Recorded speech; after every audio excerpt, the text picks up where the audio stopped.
And we're back. Yeah, hopefully we don't, nothing gets in the way this time. Yeah, if you saw the last video, that's all about your simple parries and when to do them. So now we're going to talk about what to do once you've made the simple parry, or ripostes for those more savvy. Whereas he cuts at me, I just stop, then I cut at him, however. But instead of cutting at him, however, with my riposte, we're going to go into a bit more of the intricacies of how to make them more effective. Making them more effective is pretty much sums up to be just making sure you're going to go to the opening that he just left, so he was down there, so I would go there, but he attacked my head, so I would need to abandon what I'm doing to protect myself using this panic parry, or the simple parry that we talked about in the last video. So each video is going to build off each other sequentially, so that it's an easy learning experience, so you can go back whenever you need. We will just be using simple parries for today, but remember the importance of your active parries. So, for the most part with your riposte, if he cuts at me to any of my 4 openings, if he's there, that means he's mostly open there. So if I want to get to there, I can't, so his most nearest one is up there. And it's just going to where he just came from, or if you can't get to there, the closest you can get to it. So he just came from his right shoulder, so that's where I want to get to. There's not a lot I can do from that position either. Like, since I just left that opening, it's going to be stupid difficult to get back here. Even if I manage to get here, I'm so weak that you could easily do a push cut to my wrist, and that would be it.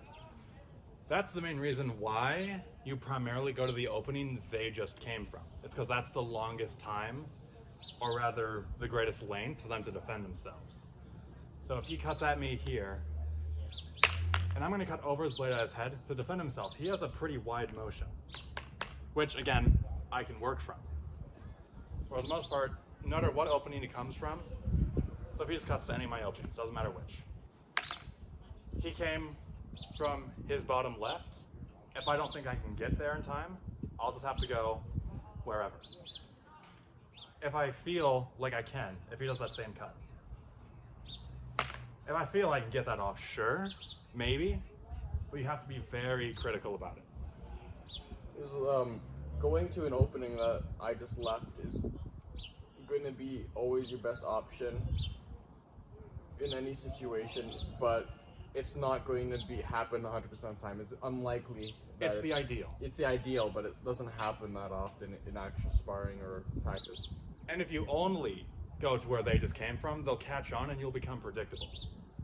You'll just develop a pattern and it'll become easy to break it if you're fighting a fencer that knows what they're doing. So if he cuts up here again, and he learns that I'm always going to where he just came from, I can change that up. So if he cuts there, I can work from it. Because he's expecting me to go up there, so I go to the opposite of where he's going to go. Or at least where I think he's going to go. And it'll take me an extremely long time to get to openings like that.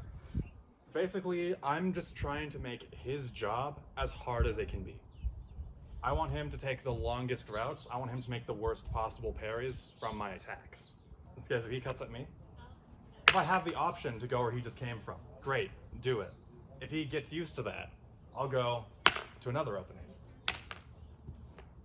And he always has to go across his entire body. It takes a really long time, and then the more I do it, if you notice, I cut here, and he goes to my lower opening, this side.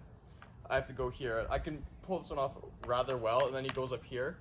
My guards either get really short and crumble, I get crumbled, I don't have any structure to them, or he's going to just faint really easy like that, because I'm making these much wider motions that have no structure to them. So he just blows right through, hitting me, giving him points. And notice to compensate for the length of the travel, he's shortening his arms, which makes blowing through the parries that much easier. Yeah, a structure. So just to demonstrate, he cuts at me.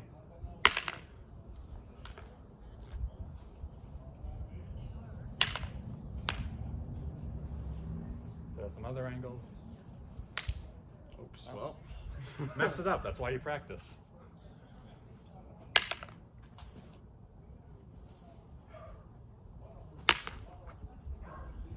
Just going to where he came from. can lead to doubles in our experience with some other fencers, but if you're fighting someone who knows what they're doing, they're probably gonna want to defend themselves. Well, if you're using a deusac, you have to cut, but if you're using anything else that can thrust, you can prioritize blade contact. So if you cut at me, I can stay on your blade, then there's no way you can double. And then from here, I can work from it. So if I'm fighting a double fencer, I'll just stay on his blade. Remember the center line? That. Oh, center line. If I'm parrying and riposting, I kind of have to, I'm still covering the center line.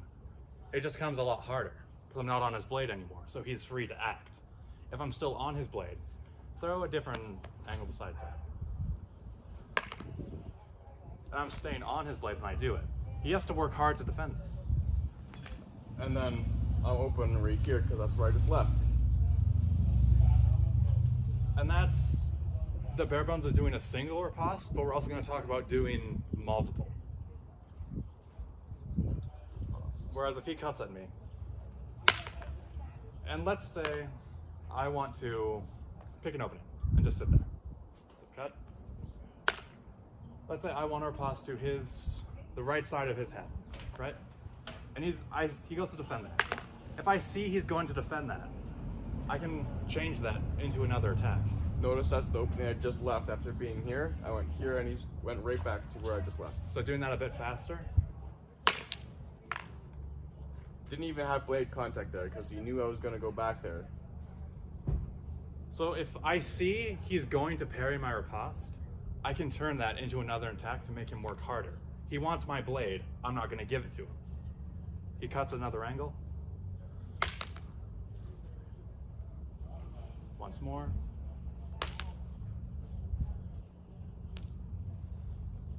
Now I'm going to break this down. He does that same cut. I've blocked it. I'm going to cut to his head. He's going to want to parry that. As soon as I see him go up, I have that free opening. This is either I'm not going to parry this at all, or I'm going to do this really weak parry and not do anything, and I've lost my weapon. Grappling can be the whole video as well. Yeah, just when to do it. So he picks another opening.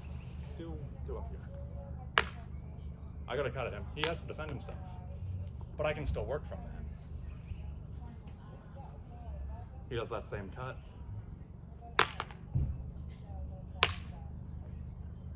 Yeah, and at that point, if I were to pull that off at speed, I have no structure here. He's gonna blow right through and hit me in the head.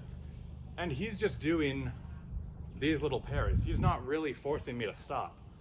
I'm not threatening with a point at all. If I had the time, if I did this cut here, and he decided to go up here, if I wanted to be threatening, I'd do something like this. Then you'd have to occupy my point. And then we've essentially switched roles. Yeah. And that's just how the fight works. Who can manage it better, really? Center line, too. Yeah. Center line's important. Yeah, staying on the blade's all well and good. That's the ideal. But for the sake of this video, to teach ripostes, specifically with cutting, we decided using the deusacs would be the best. Deusac is a shorter weapon. It's it's very snappy, and that's why it makes these really short parries here that work for this kind of video. Mm-hmm. So it's fast. To conclude that last point, if he cuts at me and I go to riposte at him, right? If I see he's not going to threaten me and just catch my blade, I can work around that. If he wants my blade, I'm not going to give it to him. And that's the best means of riposting to make your opponent's job as hard as it can be. I have nothing else. I guess that's it. Yeah. Thanks for your time.